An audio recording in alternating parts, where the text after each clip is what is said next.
Hey gang, so today I'm looking at the 42 Cosmo X. This has to be one of the funnest little square track sliders I have ever picked up.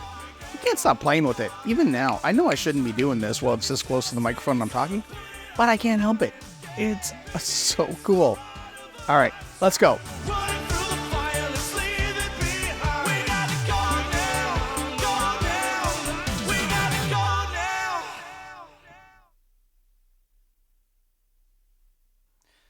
All right, so here's the 42 Cosmo X. This thing is really addictive. It can do the four corners or the four directions, right? Like the up, down, left, right. But I don't use it that way. I do this. I sit there, like if I'm in the car, I do this all the time. And I just sit there and I just kind of spin it. It is great for that. You can kind of even do a full, I don't know, you can't do a full, no, it would be really hard. But what I find is because the corners are raised, you can kind of use that to push in and spin it around. Right? There's not much to say in terms of tricks and stuff you can do with it. I mean, you do want to use it with the post side down. So when you open up, you want to be able to see the track.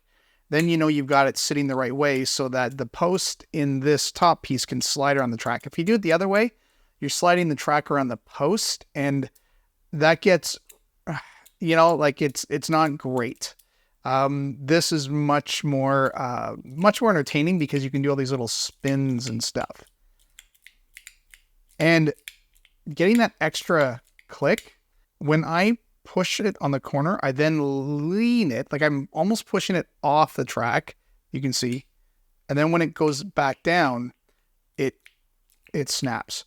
So it's kind of like a push, like as I'm turning, I'm pushing it down and around.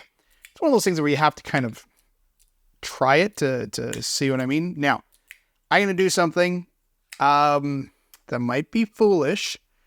I'm going to take this apart because I'm really curious to see what's in there. One side, by the way, is Teflon. And the other side looks like maybe some sort of carbon fiber. At least that's the carbon fiber pattern in there. So let's open it up. Again, we're going to use our trusty tin. Now I don't know what side this lid comes off, right? Because the lid, like the whole mechanism sits inside the lid. So normally I would say, well, let's leave it magnets down and just pull the lid off. And I think that's what we're going to try to do to start. But because of that, then I'm going to have to keep this together, because even though I'm going to unscrew these two sides, then I'm going to unscrew these two sides, I'm going to put it back and lift the lid off so that the magnets kind of stick and are attracted to the other side. Let's just jump in and see what happens. Okay. Here we go. So we are going to take off. Which side should we take off? Let's take off the what I think is the carbon fiber side. Okay, so I've got one side off.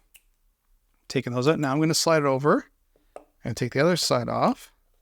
Now these screws are going right to the magnet. So what I'm going to do is get my little magnet attachment from this little iFixit case here. And just use that to pull my screws off. Come on. Okay. So everything is, it's back in place. I'm hoping I can just lift the lid off without the magnets flying out.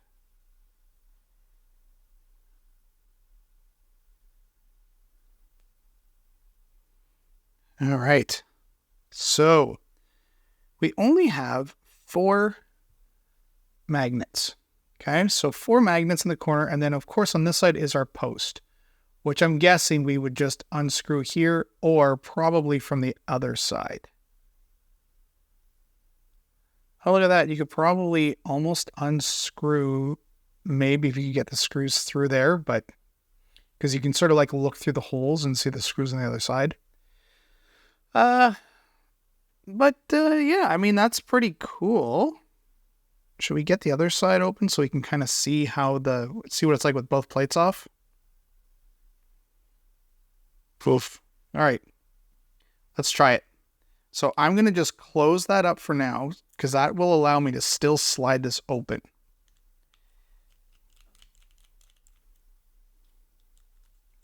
So I'm holding them together because the magnets, even though the screws are apart, the screws are really only there to hold the Zerk top plate on.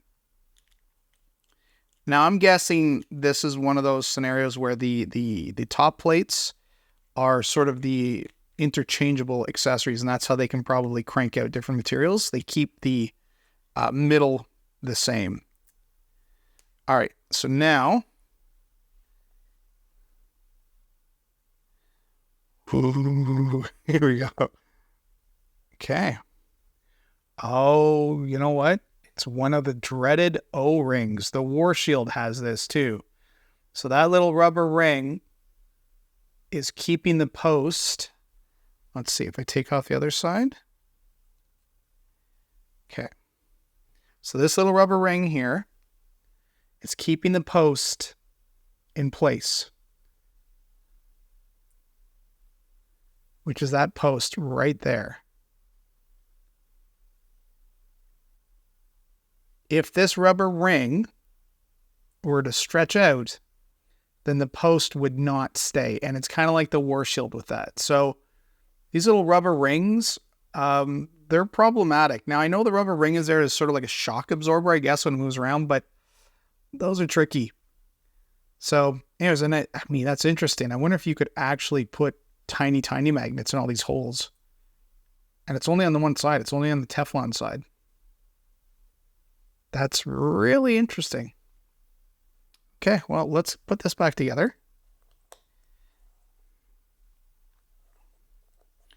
I gotta say, one of the best feelings is when you can take one of these things apart.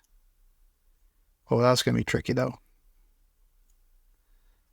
So how do we get the screw to, there we go. So as I was saying, before I got distracted by the magnets attracting the screws, one of the best feelings with this kind of thing is when you can take something apart and put it back together and nothing goes wrong. Now, I say that and I don't have it together yet, but I feel like I'm close.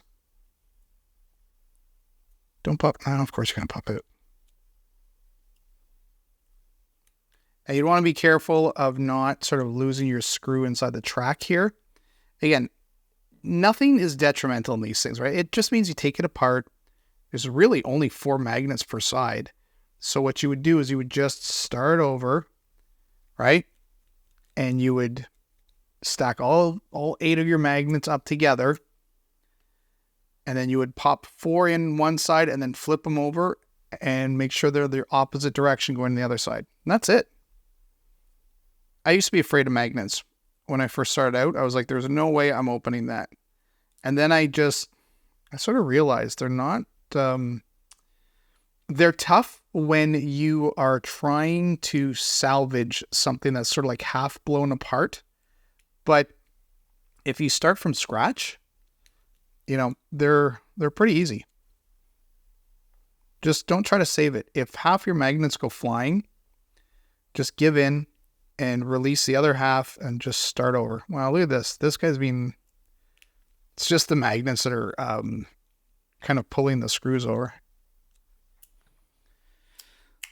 There you go. So there's the 42 Cosmo. This is a really nice piece. This is built really well. I would not hesitate to buy one if you can get it for a good price. I know they're pretty pricey now, so just be careful with that.